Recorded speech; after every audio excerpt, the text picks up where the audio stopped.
नमस्कार। नई कविता के बारे में आज अध्ययन करते हैं। प्रयोगवाद के बाद नई प्रवृत्तियों और नई चेतना के साथ जो कविता शुरू हुई उसे नई कविता कहते हैं।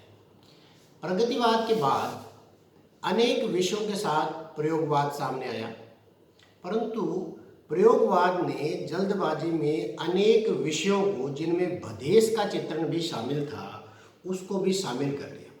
ऐसी स्थिति में काव्य में ऐसे विषयों को शामिल करने से काव्य की हानि होने लगी थी। अतः कुछ ही दिनों बाद प्रयोगवाद के चलते ही प्रयोगवाद का परिष्कार हुआ और प्रयोगवाद का ये परिष्कार ही नई कविता कहा जाता है। 1954 के बाद की कविता नई कविता कही जा सकती है। अतः हम कह सकते हैं कि 1943 से जो प्रयोगवाद शुरू हुआ था वो 1954 में आकर के नई कविता में बदल गया। नई कविता और प्रयोगवाद में कोई विशेष अंतर नहीं है, केवल हम ये कह सकते हैं कि प्रयोगवाद का विकसित रूप ही नई कविता है। 1953 में नए पत्ते और 1954 में नई कविता, जिसके संपादक जगदीश गुप्त थे, उनके द्वारा पत्रिकाएं निकाली गई और इससे ही इस काव्य को नई कविता नाम दिया गया।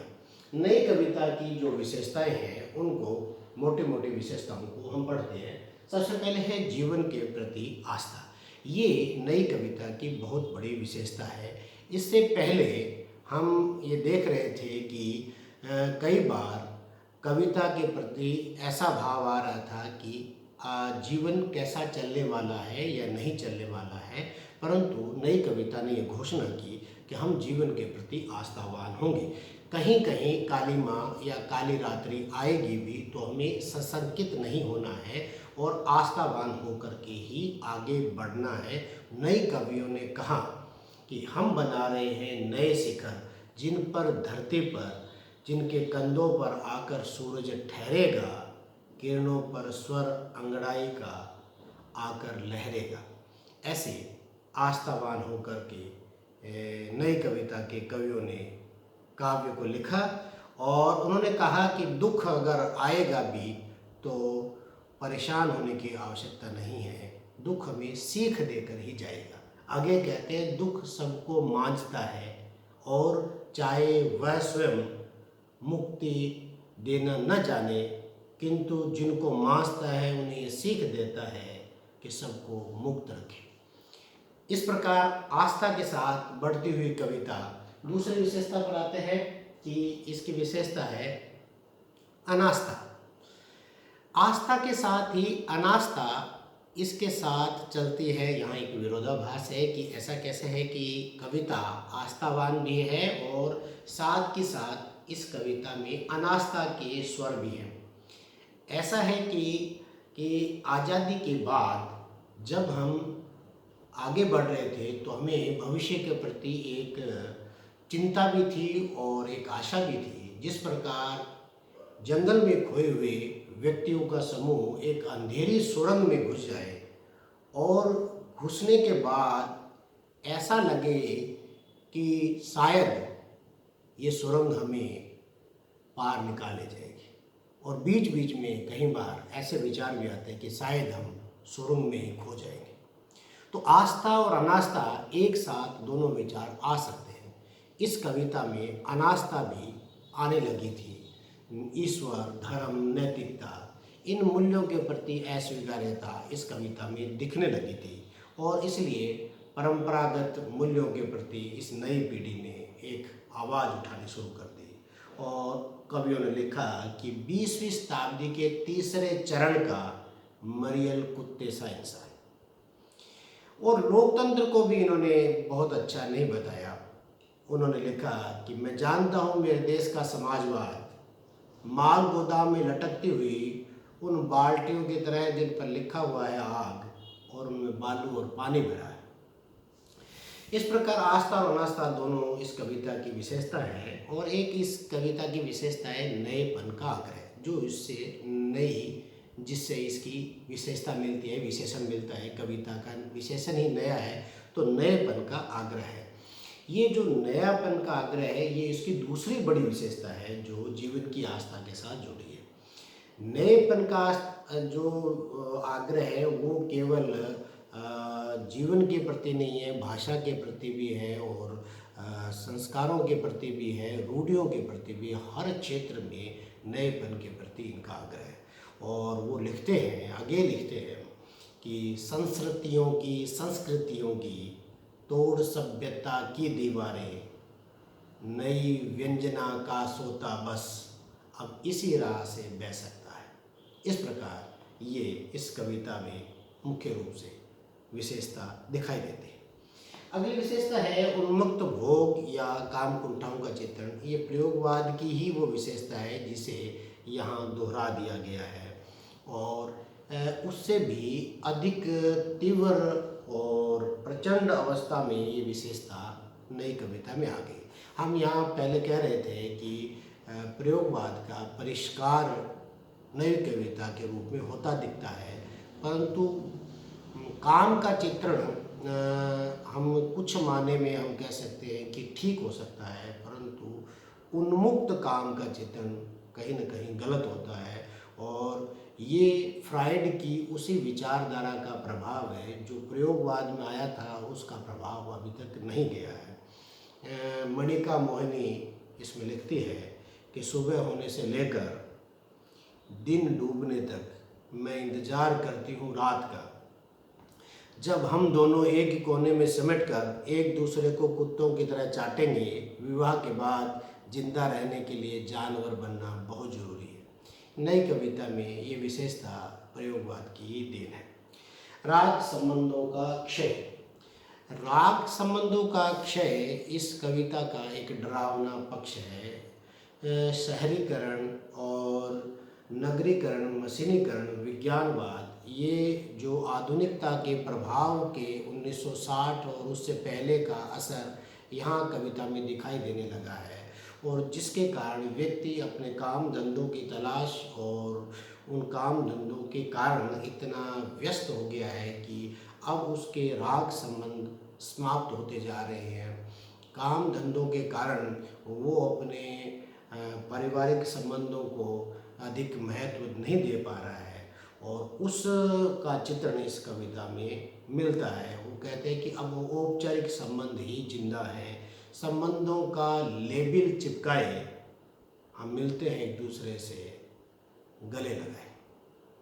इसी प्रकार संबंधों की सच्चाई न रहने का दर्द झेलती हुई एक प्रेयसी अपने कवि प्रेमी को कहती है कि तुम तो शायर हो, जिंदगी सारी बेखुदी में गुजार सकते हो, सिर्फ 2-4 गीत ही देकर प्यार का ऋण उतार सकते हो।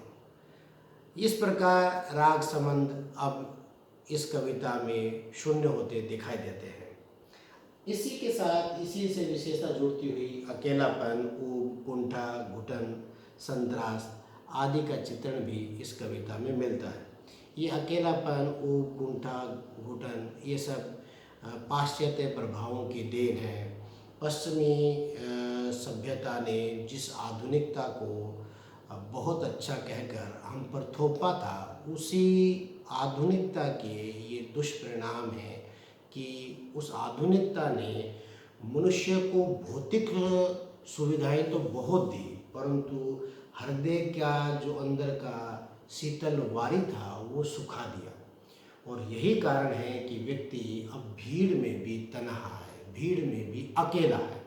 तो इस समय जो कविता है, इस कविता में उस अकेलेपन और कुंठा, घुटन ये सब अकेलेपन के कारण उत्पन्न प्रभाव है और उसी का चित्रण इस कविता में कुछ पंक्तियाँ बोल देता हूँ कि मरने के बाद शायद अब मैं नहीं बचूँगा, कमरे की चीज़ों को इधर उधर करें, किसी प्रकार मन का खालीपन भरे। इस प्रकार इस कविता का चित्रण मिलता है।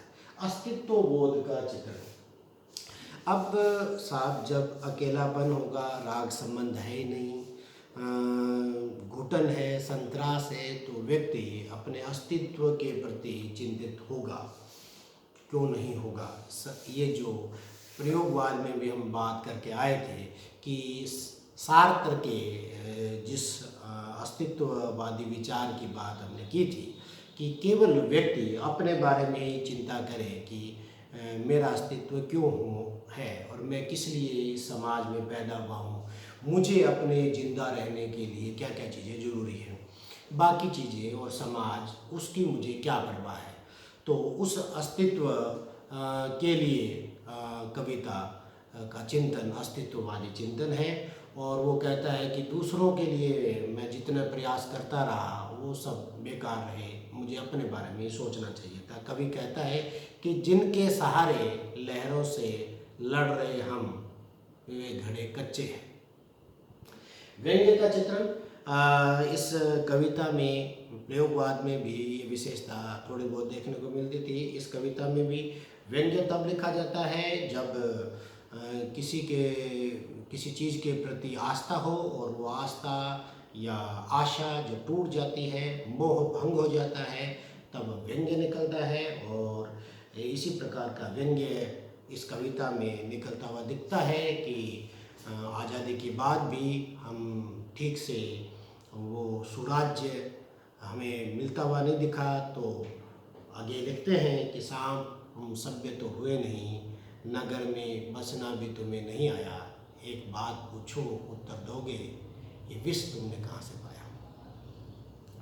इस प्रकार राजनीतिक व्यवस्था के प्रति भी उपहासमय चित्रण इस कविता में मिलता है। और एक इसी उपहास का चित्रण का एक उदाहरण आपके सामने रखता हूँ कि कितना हास्यास्पद हो जाता है तब जब एक कायर दूसरे कायर की ओर उंगली उठाता है, तुम छद्म हो, और सड़क के किनारे खड़ा होकर उच्चतम स्वर में चिल्लाता है, मैं विद्रोही हूँ, उलट पुलट दूंगा ये दुनिया। तो इस प्रकार के व्यंग्य यहाँ मिलते हैं। क्षण का महत्व, ये कविता क्षणवादी कविता है और वो कहते हैं कि न हमें अतीत के बारे में चिंतन करना है और न भविष्य की चिंता करनी है। भविष्य कैसा होने वाला है हमें इसकी कोई परवाह हमें रखनी नहीं है। हमें जो सोचना है, जो विचारना है, वो आज को सोचना है। आज और आज का क्षण ही सत्य है, तो आज के क्षण को ही जीना है। और इसी तरह से आगे कहते हैं, फूल को प्यार करो और झड़े तो झड़ जाने दो, जीवन का रस लो देह मन की रसना से, पर जो मरे तो मर जाने दो। क्षणवादी कविता। लघु मानववाद, एक लघु मानववाद भी इसकी एक विशेषता है। इससे पूर्व की कविताएं जैसे हम आदिकाल की कविता कहें तो उसमें राजाओं की कविता थी, और भक्ति काल की कविता कहें तो भगवानों की कविता थी, ईश्वर की कविता थी। और बाद की जो कविता थी तो वो महापुरुषों की कविता थी, सामंतों की कविता थी। इस प्रकार कविता का कोई जो भी नायक बनता था वो बड़ा व्यक्ति बनता था, बड़ा व्यक्तित्व बनता था। परंतु नई कविता में आकर कवि कहता है कि जरूरी क्या है कि महामानव ही या बड़ा व्यक्तित्व ही कविता का हिस्सा हो या उसका विषय हो। वो कहता है कि मैं तो लघु मानव हूँ और अगर मुझे आपको स्वीकार करना है तो आप मुझे मेरे व्यक्तित्व के हिसाब से ही स्वीकार करना होगा। मैं रथ का टूटा पहिया हूँ किंतु मुझे फेंको मत। और इसी प्रकार आगे वो कहते हैं कि आने वाली पीढ़ी तो मुझसे भी गई गुजरी होगी और आपको उस पर भी भरोसा करना पड़ेगा, उसका भी सहारा लेना पड़ेगा। कवि कहता है कि लिज लिजा मांसपिंड जो आने वाली पीढ़ियों का कर्णधार होगा, जिसके रीढ़ की हड्डी नहीं होगी तो वो लिज लिजा मांसपिंड होगा। अनुभूति की सच्चाई और बुद्धिमूलक यथार्थवादी दृष्टि भी इस कविता की एक विशेषता है। इस कविता में जो आदमी जो कवि जैसा सोचता है वो बिल्कुल अपने अनुभवों के आधार पर सच बयां करता है, और उनकी जो अनुभूतियां हैं वो कोई यंत्रवत नहीं है, वो अनुभव के साथ कसी हुई हैं, अनुभव से उपजी हुई हैं। कवि कहते हैं, अब आप ही बताएं हुजूर, शब्दों के उसको अर्थों को आलू के छिलकों की तरह कैसे छील दूं, कट चुकी है जो पतंगे कभी की, उन्हें कहाँ तक ढील दूं, और मेरे पास ऐसी कोई बीन तो नहीं जो शब्दों को सर्पों की तरह कील दूं। परिवेश का चित्रण, परिवेश का चित्रण का मतलब आसपास जो समाज है उनका चित्रण इस कविता में मिलता है। मैं गीत लुटाता हूँ उन लोगों पर दुनिया में जिनका कोई आधार नहीं, मैं आँख मिलाता हूँ उन लोगों से जिनका कोई पहरेदार नहीं। और नई कविता में परिवेश के प्रति चित्रण करते हुए लोकतंत्र पे भी उन्होंने कटाक्ष किया है। लोकतंत्र ज़्यादा सफल दिखता नहीं है, दरअसल लोक जनतंत्र मदारी की ऐसी भाषा है, ऐसा तमाशा है जिनकी जान मदारी की भाषा है। लोकतंत्र को लाठी में लटकाए चले आ रहे हैं सीना फुलाए। समकालीन जीवन की विसंगतियों का चित्रण।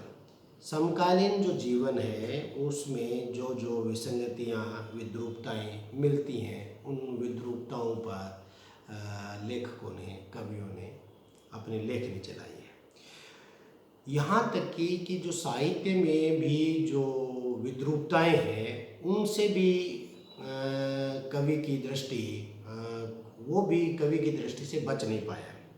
कवि ने वहाँ पर भी अपनी पहुँच बनाते हुए क्या लिखा है, आपके सामने उदाहरण है। लिखते हैं कि आप भी एक वाद चलाएं और मैं भी एक वाद चलाऊं, आप करें मेरी आलोचना और मैं करूं आपकी आलोचना, इसी बीच कुछ समालोचक पैदा हो जाएंगे और इसी कसम में हम दोनों हिट हो जाएंगे। तो इस प्रकार ये नई कविता जो है वो बहुत विशिष्ट किस्म की कविता है, जिसकी शैली और शिल्प और भाव पक्ष सभी प्रकार से समृद्ध है। ये मुक्तक तरह का काव्य भी इसमें लिखा गया है और प्रबंध काव्य भी इसमें काफ़ी संख्या में लिखा गया है।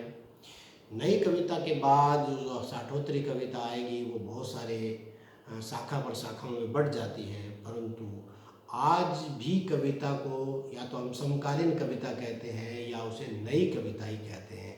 नई कविता 1954 से जो चली थी वो आज तक भी चल रही है। नई कविता ही अपने रूप बदलती हुई आ रही है। अभी तक ऐसा कोई बड़ा वाद नई कविता के बाद नहीं आया है। जो भी कविता है वो नई कविता का ही बदलता हुआ रूप है। इसी के साथ